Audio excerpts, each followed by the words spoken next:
for this lecture are the following. You want to be able to explain the origin of magma itself as it relates to tectonics, and this is going to be helpful in understanding the origin of different types of igneous rock.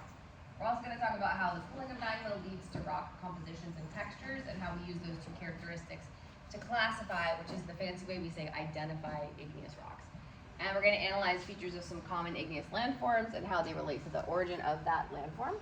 And then talk about partial melting and fractionation a little bit and how they can affect magmatic compositions. So we're going to delve a little bit into some of that.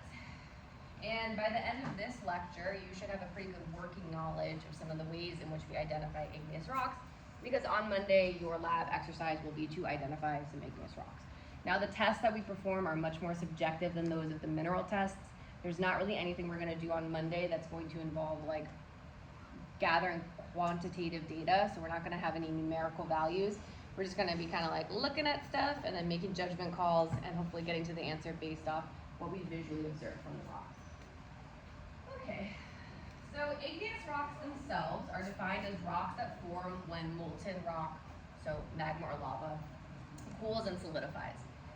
Now, when we talk about magma, we learned about it last week, or on Monday, 2 days ago, when we talked about volcanoes, but we didn't really go so much into the definition of magma. Magma itself is the parent material for igneous rocks. It forms from partial melting of rocks, and if it is extruded to the surface, we call it lava. So that's stuff we did cover. So something like obsidian would be considered igneous? Yes, it is igneous. It's technically a volcanic glass, but we do consider it igneous rock. So when rocks are formed from lava, they are known as extrusive igneous rocks because they have been extruded onto the surface. They are also called volcanic igneous rocks. So those are two terms that we will hear interchangeably. Extrusive or volcanic, they mean the same thing. The lava came to the surface and the rock cooled at Earth's surface. If the rocks are formed from magma, it means that they're being emplaced in the earth at some depth. They're not reaching the surface prior to their formation, so they're cooling inside the earth. They're known as intrusive igneous rocks because they're inside the earth. They're also known as plutonic rocks because the features are called plutons. So plutonic or intrusive form from magma inside the earth. Volcanic or extrusive form from lava at the surface. And I want to make sure you know all of that for your exam. Those types of things, personally, that's like flashcard stuff, right? Like that could be something you put on a flashcard. What kind of rocks form from lava? Extrusive rocks. What kind of rocks form from magma? Intrusive rocks. What's another name for extrusive rocks? Volcanic rocks. Link all those together. Now, magma itself, we talked about this a little bit Monday. It's comprised of 3 different ingredients, so to speak. The liquid portion is known as the melt. If there are any solids, they're going to be some of the silicate minerals. And then the volatiles are the gases. And we said that different gases can have different effects on the magma itself. Something like water is going to reduce melting temperature and therefore make the magma less viscous. If you have things like carbon dioxide and sulfur dioxide, when they escape from the volcano, they're going to produce different effects. Carbon dioxide is a greenhouse gas, so it's going to produce that global warming. Sulfur dioxide can be to an extent. It also has sort of that foul smell. Like sometimes if you hear people describe like brimstone as having like a sulfury smell, it's from the sulfur dioxide. It can also lead to like acid rain formation. So some of the output of volcanoes there when that magma comes to the surface. When magma cools, it goes through a process known as crystallization, which is just the solidifying of the melt into solids. And the cooling of the magma allows for the ions to kind of arrange themselves into patterns. Silicate minerals result as crystallization, result from crystallization of magma. So the silicate minerals we talked about are the largest mineral group on Earth. They're the primary constituent of both oceanic and continental crust. And we said there's 2 different groups, the dark silicate minerals, the ferromagnesian, and the light or non-ferromagnesian silicate minerals. Now, they all have different properties, so they have different melting points, which means that when the magma starts to cool, some of them are going to start to crystallize earlier than others. Because if they have a higher melting point, then they're going to, crystallize more quickly. Because as the magma starts to cool, it's going to cross the threshold of the higher melting points before it crosses the threshold of the lower melting points. So it doesn't cool instantaneously. Parts of it cool at different rates. Now, texture is a property that we use to identify igneous rocks. In geology, when we want to identify a rock, we say classify. And when we say texture, we don't mean how the rock feels, we mean the visible arrangement of mineral crystals in the rock. So if you're looking at the size and arrangement of mineral grains, that is known as texture. There are 4 common, well, 2 really common and then a couple other less common, but we will see them, igneous textures. So that's one property that we use, texture. The other one that we use is composition. So now we're going to talk a little bit about the textures themselves. Igneous texture is going to be determined by the cooling rate of the crystals, because as we know, mineral crystals form when there's enough time and space to allow those crystals to develop. So if the magma cools relatively slowly, it gives a long opportunity for those mineral crystals to build themselves. So you would see like lots of large speckles in the rock that would indicate it probably formed from magma that cooled relatively slowly. Where is it going to cool slowly? When it's deep inside the earth, because it's hot in there. So if you have like a cake that you bake in an oven and you turn the oven off but you leave the cake in the oven, it's going to take a pretty long time to cool down because it's still in a hot environment. It will cool down eventually as the oven cools down, but it's going to take a while. If you took that cake and put it in the freezer, it's obviously going to cool much more quickly because it's in a cooler environment. So when magma forms igneous rock, the crystals are going to be larger because the rate of cooling is slower. When lava forms igneous rock, the crystals are going to be smaller, sometimes not even discernible to the naked eye. They might just look like an interlocking mass of overgrown crystals because it's going to be a faster rate of cooling. So they just don't have time to grow and establish. When the lava cools in a very cold environment, so like the cooling is very rapid, either because maybe it's on a higher mountain peak or it's entering into water or it's being blown up into the air, it forms 0 crystals at all and actually creates a volcanic glass, which Laura mentioned earlier would be known as obsidian. That'd be the most common form. So glass is going to have 0 crystals at all. Fast rate is going to have many small crystals. Tying this with the previous slide, we know this is going to be our volcanic rocks, our extrusive igneous rocks. So right off the bat, looking at the texture helps you determine the origin of your rock. If the crystals are larger and there's less of them, but they're each bigger, easy to discern with the naked eye, they're cooling slowly, meaning they form from magma, so they are intrusive or plutonic rocks. And so that's how we can identify them.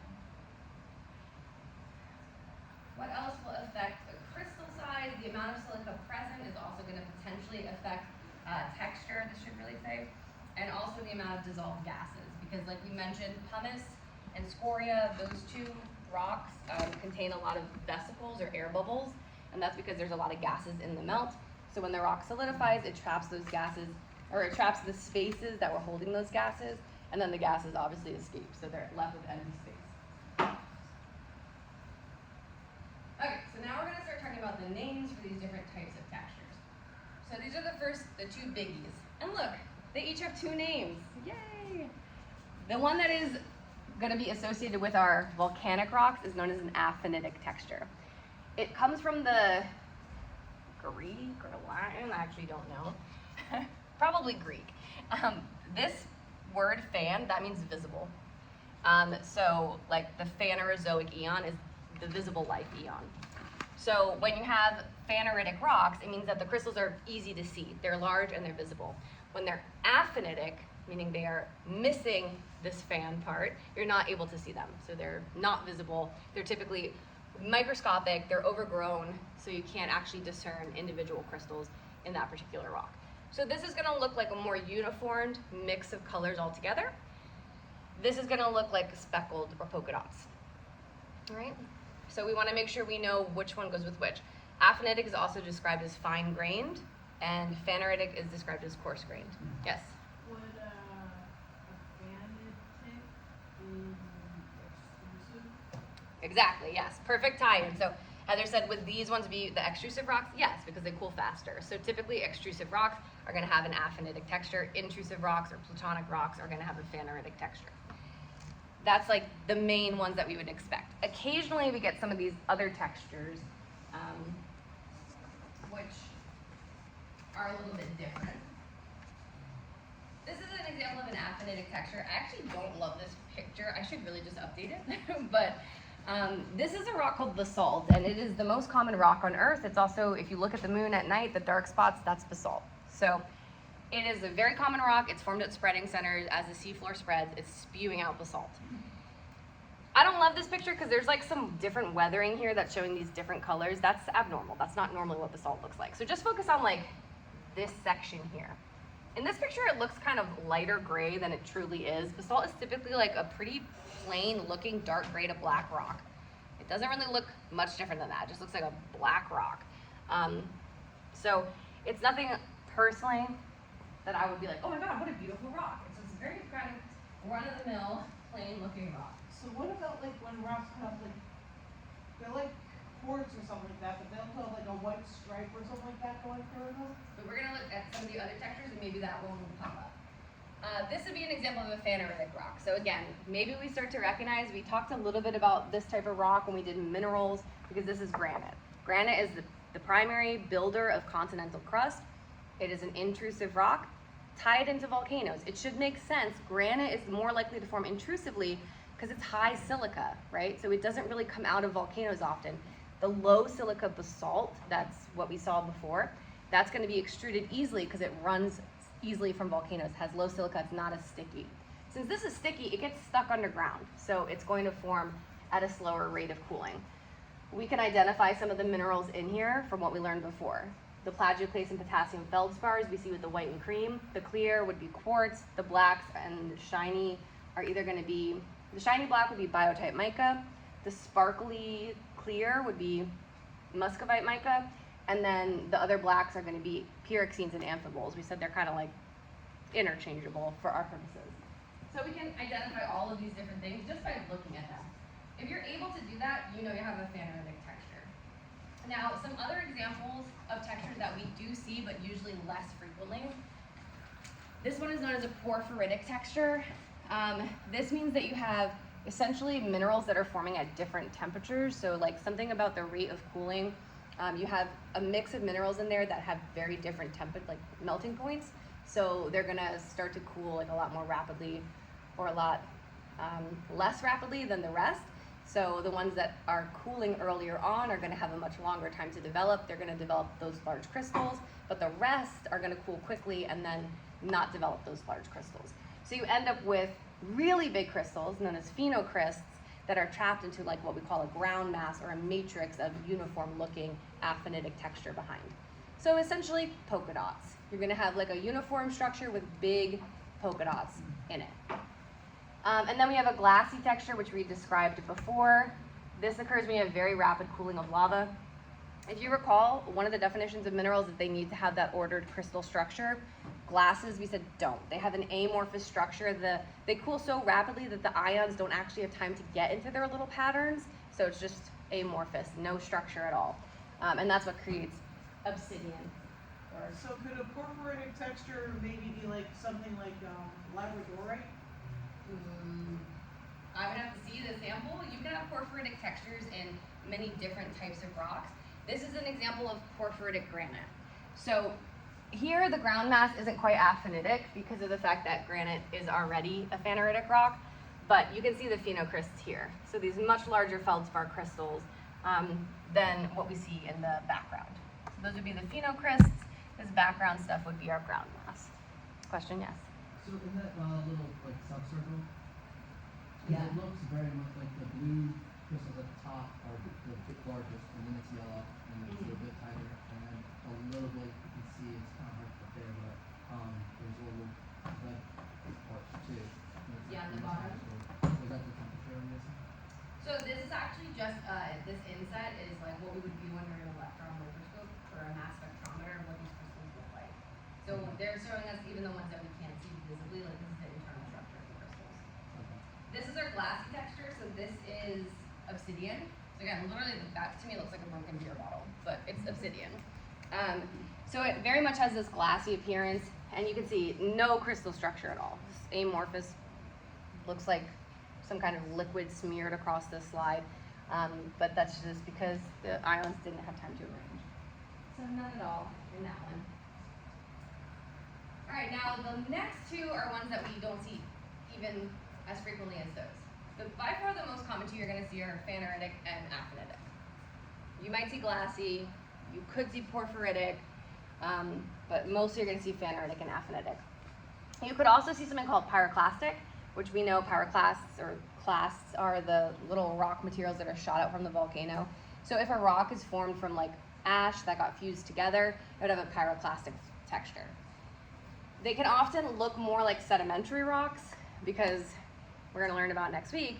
Sedimentary rocks, there's different categories of them, but clastic sedimentary rocks form from other pieces of rocks that get like cemented and fused together, the same way that pyroclastic rocks would. So they're still kind of the same process, but because they're volcanic in origin, they're considered igneous, even though they form similarly to how a sedimentary rock would form. And then lastly, we have what's called a pegmatitic texture. These ones are exceptionally coarse-grained. They form late in stages of crystallization of granitic magmas, so they're pretty rare to see. They're just gonna have like really, really large crystals.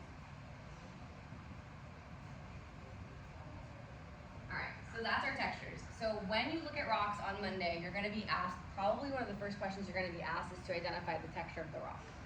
And then once you do, you're gonna get this little device called a dichotomous key. It's like a choose your own adventure story. It's gonna give you two options. It's gonna say, okay, you have a rock with an aphanitic texture. Does it have this or this? And you go, okay, I'm gonna follow yes, true for part A. It's gonna say, okay, go to step 4. And you're gonna read step 4. Okay, is it A or B? You say, okay, it's B. Okay, go to step 12, whatever. And it's gonna eventually lead you to the name of a rock. So like I said, we're not doing as much quantitative evaluation, it's more qualitative, looking at the rock, trying to identify the texture, the different minerals that we see present, things like that.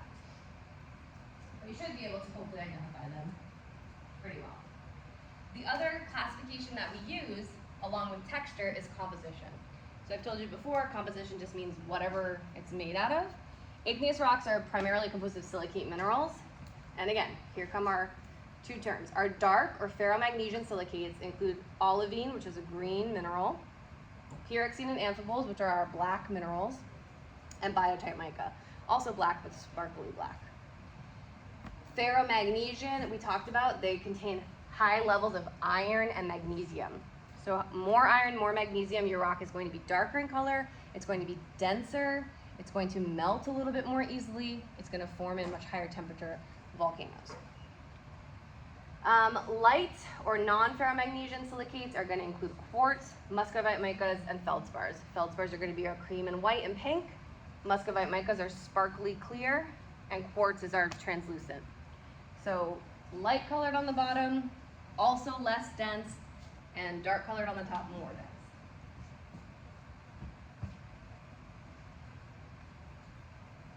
This is showing you that even within one magma chamber, you can have a mixture of different compositions of magmas. When you have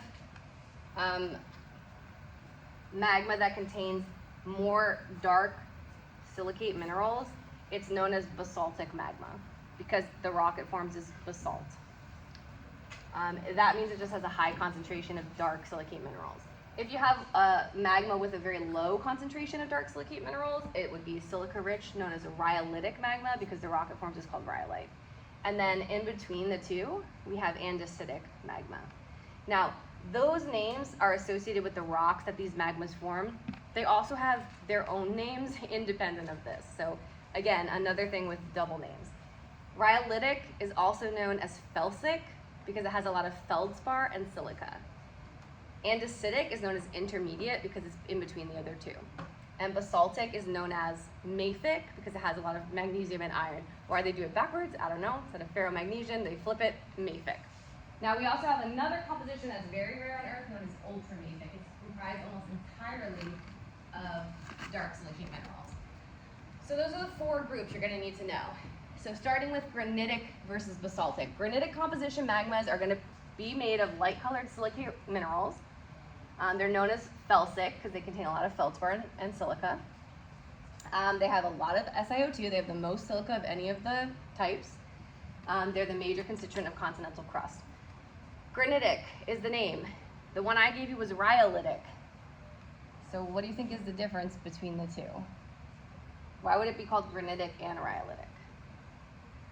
Any guesses? Yeah, Heather? Have a thought? So granitic would produce granite, but this same one can produce rhyolite. Any thought, Chris? Granite is the end product, and then rhyolitic refers to like while it's in stage. Good thought, like maybe in the development. It's not quite it. We know that magmas can either be in place to form rock inside the earth, in this instance creating granite and intrusive igneous rock, or they can be extruded, in which case they would produce the sister to granite, which is known as rhyolite. So it just is the two rocks that are produced from this magma are granite and rhyolite. If you're in the earth, it's granite. If you're out of the earth, it's rhyolite. I know it's a lot to remember, but it'll hopefully come together when we do this lab as well. Now, basaltic composition is going to be higher in ferromagnesian minerals, so more dark silicate minerals. They're going to be more dense than granitic rocks. They're going to primarily make the ocean floor. Basaltic is going to be the name primarily given to these lavas. Basalt forms extrusively. It has a sister rock that forms intrusively. We're going to look at all these examples in a couple of slides too, but its sister rock is called gabbro. But I have never heard this referred to as gabbro magma, so I don't know. I don't know why granitic and rhyolitic get to share a name, but basaltic is usually just referred to as basaltic, or like I said, mafic.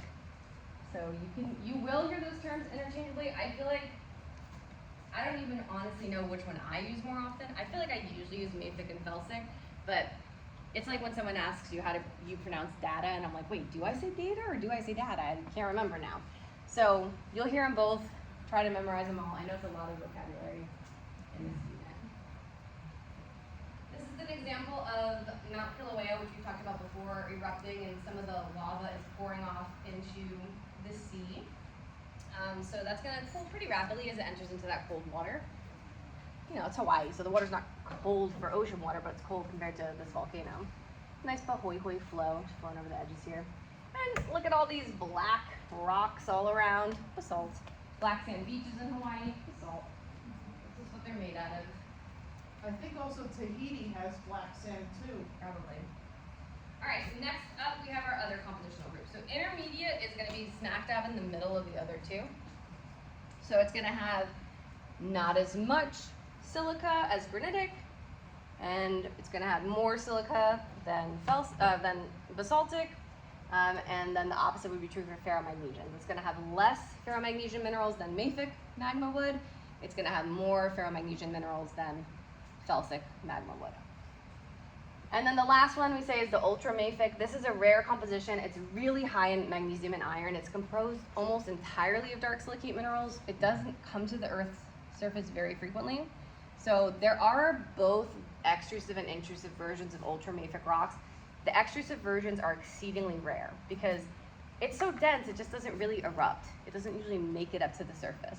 So we have some examples of intrusive rocks that form from ultramafic magma, but we don't have as many that form extrusively. This is just really dense, so it stays underground. The range itself of silica can range from anywhere from 45 to 70% of a rock in Earth's crust. And just as a reminder, the silica does influence magmatic behavior. So our felsic lavas are going to be much more sticky, much more viscous because they have that really high silica content. Remember that silica loves to arrange itself into those chains. So it's going to immediately start bonding and kind of making the substance more cohesive. Whereas if it's a higher temperature, it has less silica in the first place, it's going to be much more runny, much more fluid, a much lower viscosity in these types of magmas. And that should tie in hopefully with what we learned about in volcanoes. Here's a great little slide that you can, study at home. Has a lot of information. Personally, I'm a big fan of infographics. I love infographics. I like to look at a picture like this and have all the information I need on one slide instead of 10. So if you're like me, take a picture of that, study it when you go home. Up here, we're given the composition of the magma or lava, and it gives us both names, felsic or granitic, intermediate and andesitic, mafic, aka basaltic. Then underneath, it gives you both the intrusive version of the rock that's produced from this magma and the extrusive version that would be produced from its lava. So granite and rhyolite come from felsic, diorite and andesite come from intermediate or andesitic. Gabbro and basalt come from basaltic lavas and magmas, and peridotite and comatite come from ultramafic. Like we said, this one's super rare. We're more likely to see the intrusive version. This is showing us percent by volume of the different types of minerals that are present. Everything that you see on here is, pretty much everything, is a silicate mineral. So the felsic are gonna have the highest percentage of silicates, of light silicates. If we look, they have almost 100%, like anywhere over 75% light silicate minerals. And then as we move further towards the right, we have increasing percentages of our dark silicate minerals. So in this intermediate section, we're maybe around like 40-ish%. And then over here, we're ranging from maybe like 50 to 80%. And then in the ultramafic, anywhere from like 80 to 100% dark silicate minerals. Also recall that green in geology is a dark color. Even if it doesn't look dark green, if it looks green, like you look at it, you say that's green, it's a dark silicate mineral. Okay, so just keep that in mind for your lab. Peridots are also found out in space, so. Yes. A lot of these rocks are, because you know, a lot of this stuff is the same from planet to planet. Question? Are those like direct and inverse relationships? Are those things you need to know? Oh, on the bottom? Yeah, we should know that too. So what we have here on the bottom, increasing silica, it's the same thing I just told you here. Increasing potassium and sodium. So again, this is going to be all of your light silicate minerals, like your feldspars. These are the ingredients for feldspars and quartz. Over here, increasing iron, magnesium, and calcium. That's the dark silicate minerals. So these are the ingredients for your pyroxenes, your amphiboles, and your biotite mica, which is squeezed in here. This one, we have temperature at which melting begins. So these have a lower melting point, which means that if you have magmas that are cooler, this stuff will be melted. This stuff has a higher melting point, so the magma has to be really hot in order for those to be included in the melt. So basaltic volcanoes are gonna have really hot, really running lava. There's two things at play that are like counteracting the viscosity of the lava. Not only does it have less silica, but it also has a higher temperature. So both of those work in conjunction to make this a much less viscous type of lava than what we would have in this side. It's a lower temperature and it's higher silica, so it's gonna be super sticky on the other end of the spectrum. Now what we're gonna go through are some of the very popular igneous rocks. In your igneous rock lab, you will be tasked with identifying igneous rocks. You're gonna have some other sort of complementary activities as well, but you will in this one be graded on the accuracy with which you determine the igneous rocks. So, as we go through these, I think pretty much all the ones in your lab you'll probably see in these slides. There might be like one example that you don't, but you'll most likely see granite. I'm pretty sure I've talked about granite every single day since I've met you. So like probably you're gonna see granite in your lab. Right? Basalt, the other most common rock on Earth, yeah, it's probably gonna be in your lab at some point. So you wanna just kind of pay attention to these ones to give you a sense of what you're looking at. Granite has a phaneritic texture. It's about 65% feldspar, can have up to a quarter quartz. Super abundant, it's associated with mountain building. The term granite can have a lot of mineral composition. So while granite shares those characteristics, we talked a little bit, like I think one of the first days, about how you can have granite in your home, like a granite countertop. Sometimes those might look like really pink in color, they might look more white. It just depends because the actual composition can vary. So they might not, like the color wouldn't necessarily be a great identifier for this, but looking at the texture would help you. Yes? So I remember my parents had their kitchen redone, and like one of the things was like granite was great at dissipating heat.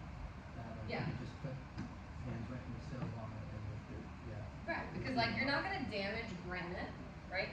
Like it literally formed in temperatures over 700 degrees. So unless your pot is 700 degrees or more, you're not gonna hurt it by putting it on the granite. It's like the temperature version of quartz. Yeah, this is not, yes, basically. It's very temperature resistant. And even more so would be our mafic rocks, but they don't make countertops out of those as far as I know. I don't know why, maybe they're just not pretty. Also like they're in the ocean, so they're probably harder to get. Makes up like a significant portion Of the land, yeah. So basalt, there's more, but it is in the ocean, so obviously harder to get. We have like a lot of granite quarries in New Jersey. Like we have a ton of granite like just available to us here. So it's a good one. It's very resistant to weather. This is an example of what it looks like. We've looked at it before. You know, it's mostly light colored. If you had to identify the percentage of dark, I would say in this sample, maybe 10% dark silicate minerals. Right? Some of it is pink granite. Yep, pink is totally fine. That's your feldspar. But like, yeah, if you, in your mind, and I don't know how good you are with like visual exercises, because in the lab you are going to be asked to look at some samples and try to like estimate about what percentage is dark versus light. So what I like to do in my brain, which I can't say it's normal, I don't think my brain is like a normal brain, but I look at this and I can actually essentially pull out every dark piece that I see and then kind of squish it all together in the corner and then see about what it compares to in terms of the total rock. So if you can do something like that, if you're able to visualize in that way and kind of see like, okay, if I were to take this and segregate all of the darker pieces right here, how much would it take up? And I think it would take up about probably this amount of space. So I would say around maybe 10% of that rock. Maybe. Who am I to say? But if you can't do that, I mean, I'm sure there's other ways it works. That's just how it works in my brain. Now, when it comes to the sister version of granitic rock, we have rhyolite. So what's the main difference between the two? We know that it's going to be their formation location. Okay? Whatever. The place that they form. Rhyolite is extrusive. It forms from lava, so it's going to cool more rapidly. It's going to have smaller crystals. It's essentially going to look similar to granite, but without the speckles. Just imagine that you took all the colors in the granite and mixed them together and then painted a rock with that new color. That's what rhyolite would look like. Here it is. Huh, looks like a brick. Yeah, pretty similar in like color to granite. It's got a lot of pink in this one. It has this one actually still has a little bit of phenocrysts in there, a couple of little like extra minerals that didn't quite dissolve properly or melt fully. But overall, uniform look looks similar to granite, just without the visible speckles. Then over here, we're gonna have obsidian. Obsidian is kind of tricky because it can form from granitic lava, but it does have a dark color. And it's just because of the amorphous structure, it like scatters light in that way. So it has a dark color and a glassy texture, but it is still a granitic rock. So don't let that one throw you off. Because even though it has a dark color, and we said that's usually associated with mafic rocks, obsidian would be the exception. Some obsidian is like snowflake obsidian, meaning it has like bits of white Speckles, yeah, you can see that too. Pumice is another form of a rock that has a glassy texture. When you look at pumice, it's not going to look glassy the way that obsidian does. But if you look very closely at it, you can it kind of almost looks like shattered glass, like shards of glass. So you can sort of see that texture, but it's a little bit harder. Personally, I don't think if you just like were handed a piece, you would immediately identify it as glassy.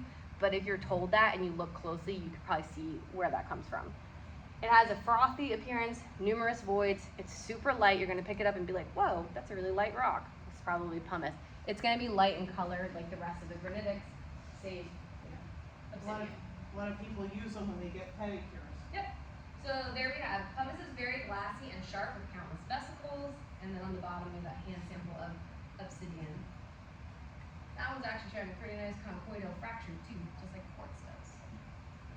Reminder back there what that looks like. Then we move on to the next composition, which is our intermediate magma / lava. So the intermediate rocks are going to be andesite and diorite. Andesite is volcanic in origin. The Andes Mountains are made of andesite. It has like half mafic and half felsic lavas mixed together. It makes sense because the Andes are on the western coast of South America, where the Nazca plate is subducting underneath the South American plate. And as the Nazca plate, that ocean crust, basalt, melts, it works its way through the continental granitic crust, and then those two melts mix together to produce this combo. So it's very common at subduction zones that you're going to see andesitic type origin of rock.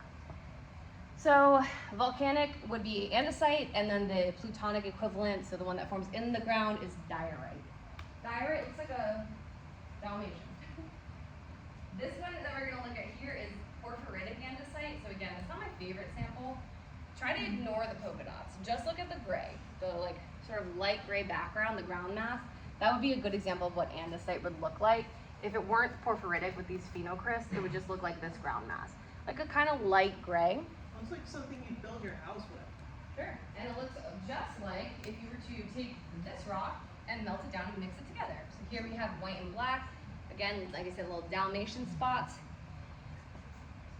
This one looks close to 50-50, but if you look closely, there's definitely like the white are a little bit bigger than most of the black crystals. So I would anticipate this is probably maybe like 35 to 40% black crystals and mostly white, which makes sense with an intermediate composition. Then the last group, or second to last I guess, would be our mafic rocks. So again, our extrusive mafic rock is basalt. It's the most common rock on Earth. It's mostly made of pyroxene and calcium-rich plagioclase feldspar. It has an aphanitic texture. It has a dark gray to black appearance. It's that boring rock we already looked at. No offense to salt, but it's kind of boring. There it is again.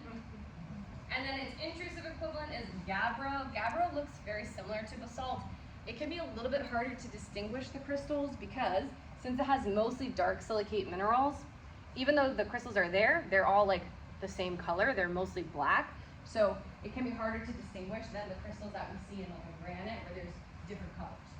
So this is an example of what gabbro looks like. So I think you can see that it's definitely different than what we see here. Looks a bit glassier.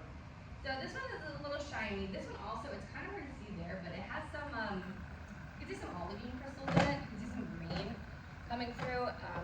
You might not be able to see it on the big screen, but like over here, there's a little bit of olivine crystals poking through as well. So that would be an indication that this is a mafic, because olivine is more common in mafic and ultramafic compositions. So again, you can kind of see the crystals here, but since they're all pretty much the same color, it's not quite as speckled looking as like a granite would be. I have an arrowhead that's made out of obsidian. Yeah, it's pretty common for that. And then lastly, we said our pyroclastic rocks. Some examples would be something that was tough, and then another one is volcanic breccia, which breccia, it's like one of those things that doesn't quite fit in either place. So even though it's pyroclastic, we're going to see it again when we talk about sedimentary rock. It's going to pop up again later. Breccia looks like a mosaic of angular pieces. So you have like sharp angular rocks that are spewed out by a volcano.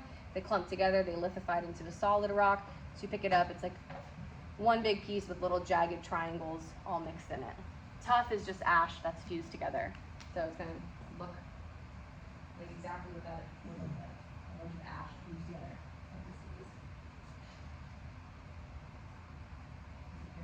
Try looking up at the light next time. Right, I need to do something. All right. I don't know if it's allergies I have or what, but I just can't get over this little cold. So this is another beautiful infographic that I wish I could take credit for because I love it, love everything about it. Across the top, you have your chemical compositions. It gives you both names, granitic, felsic, andesitic, intermediate, basaltic, mafic, ultramafic. That one only gets one name. And then dominant minerals. So what is primarily made of? Accessory minerals, what we see a little bit of speckled through.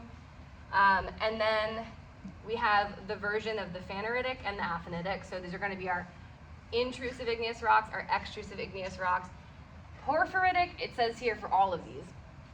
Porphyritic can precede any of the above names if there happen to be phenocrysts. So if you have any of these rocks and for some reason you just have larger phenocrysts, it would just be known as porphyritic whatever. So like porphyritic diorite is going to have like bigger, maybe bigger white crystals inside that more plain background. Porphyritic gabbro, same thing. It's going to have like some unevenly sized crystals. If they're like sort of evenly distributed, it would just be phaneritic in texture. All right, and then for these ones, they don't really distinguish between the type. Obsidian if it's a compact glass, pumice if it's a frothy glass. Although truthfully, basaltic lava can produce a rock similar to pumice. It's known as scoria. It looks almost the same as pumice. It's slightly denser and it's usually like a reddish brown color, but it still has like all the holes in it. So that'd be one you'd see as well. And then on the bottom, based on percent of dark silicate minerals, so 0 to 25%, here anywhere from 25 to 40%, anywhere from 45 to 80-ish, and then 85 to 100%. So again, a nice way to study. What would you do? Take it, cover up a row, quiz yourself. Good little test there. Does anyone make, yes?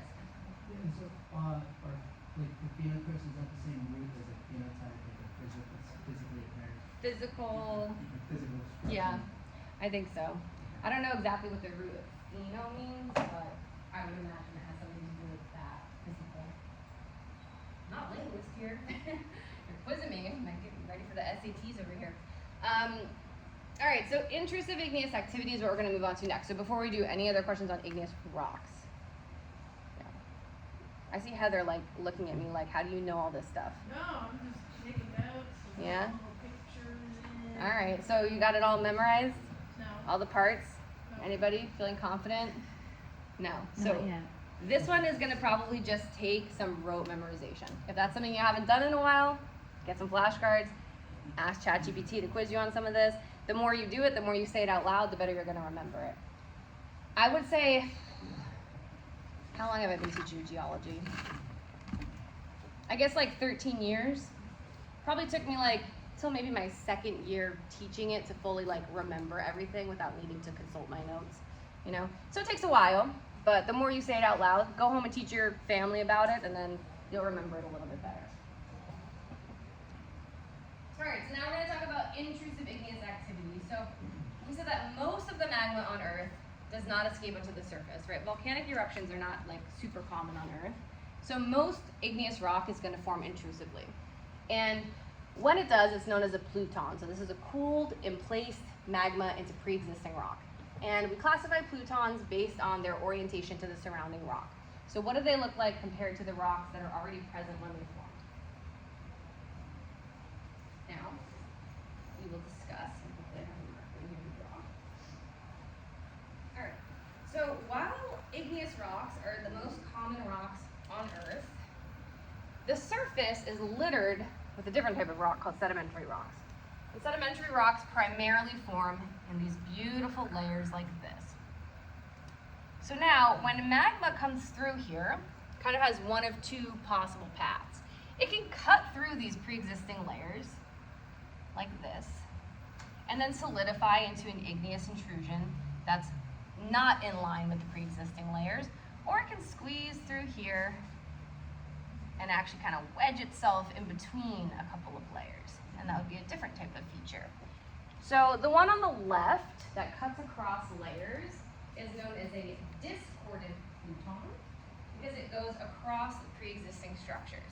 These are both known as tabular plutons because they're table-like. They're like a, you know, I don't know, they're straight like a tablet. So the ones that cut across are known as discordant plutons.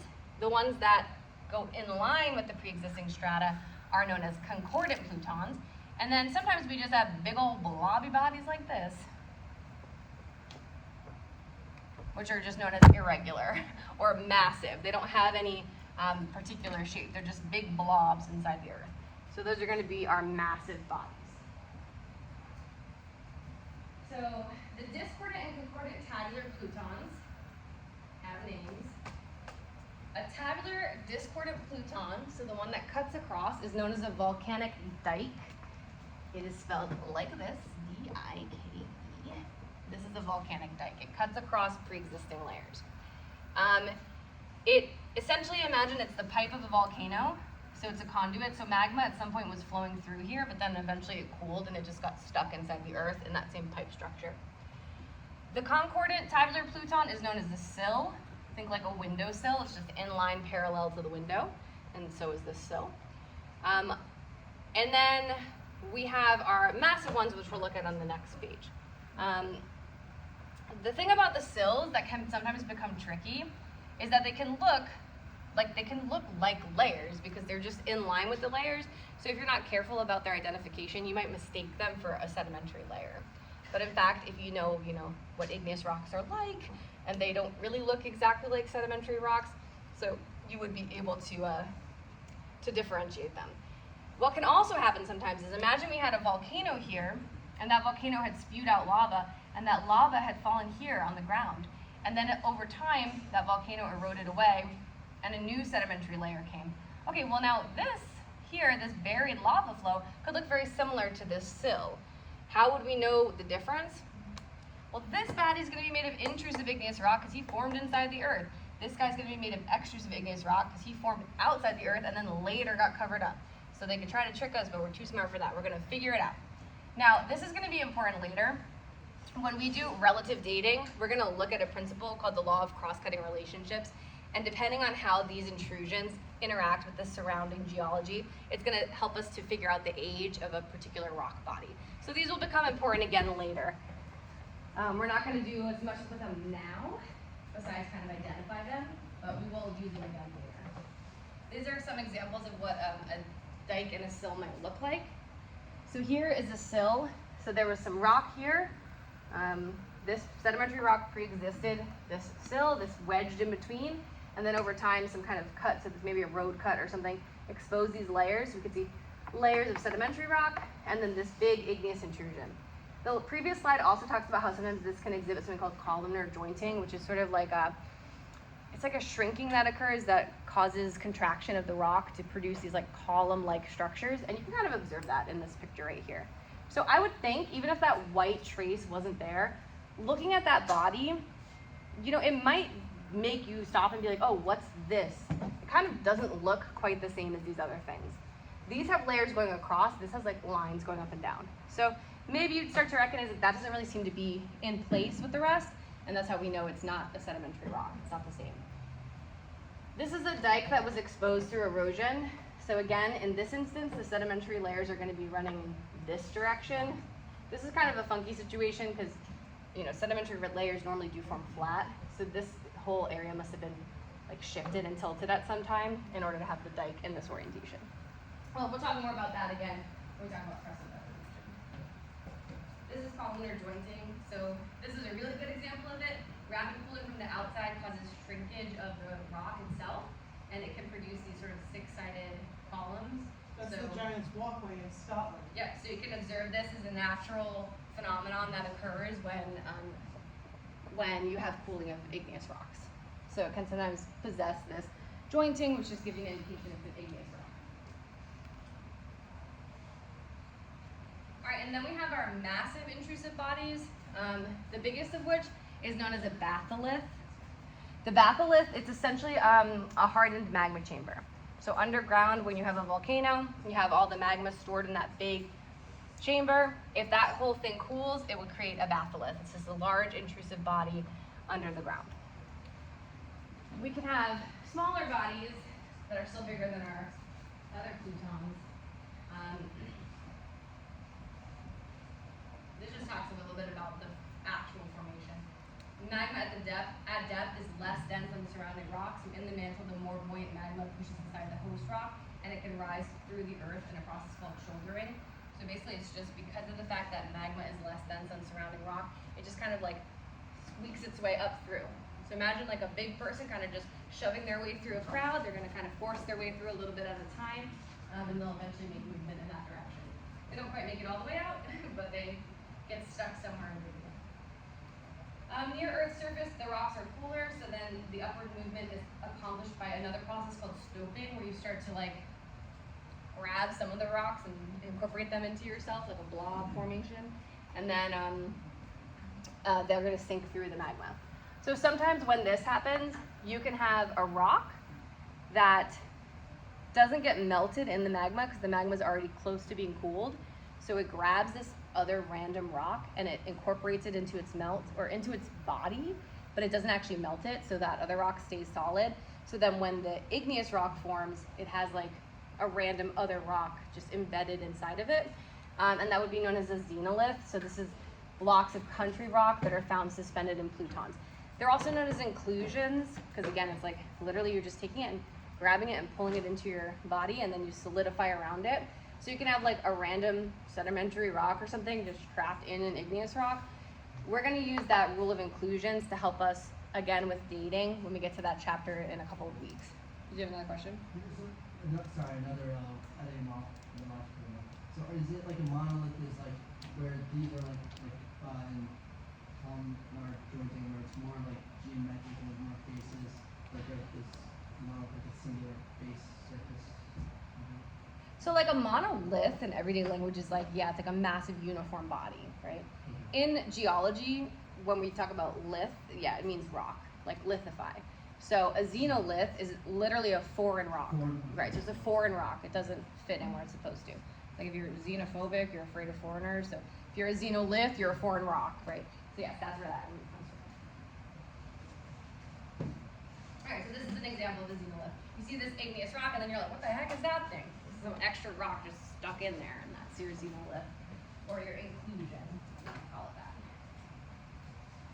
And lastly, the other type of body that we can look at is a lactolith. So this one forms when you have some magma that kind of forces its way upwards and then it pools. So instead of forming like a sill, like flat, it actually creates like a wedge, like almost like a mushroom shape like this. And then the overlying sedimentary strata will get deformed around that rock. So it creates this like bulge when it gets ejected in between the strata.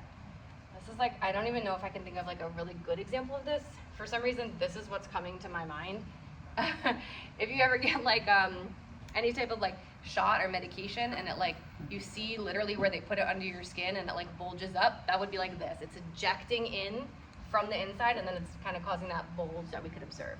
So that's it for igneous rocks. All right, so we're a little early tonight, but that's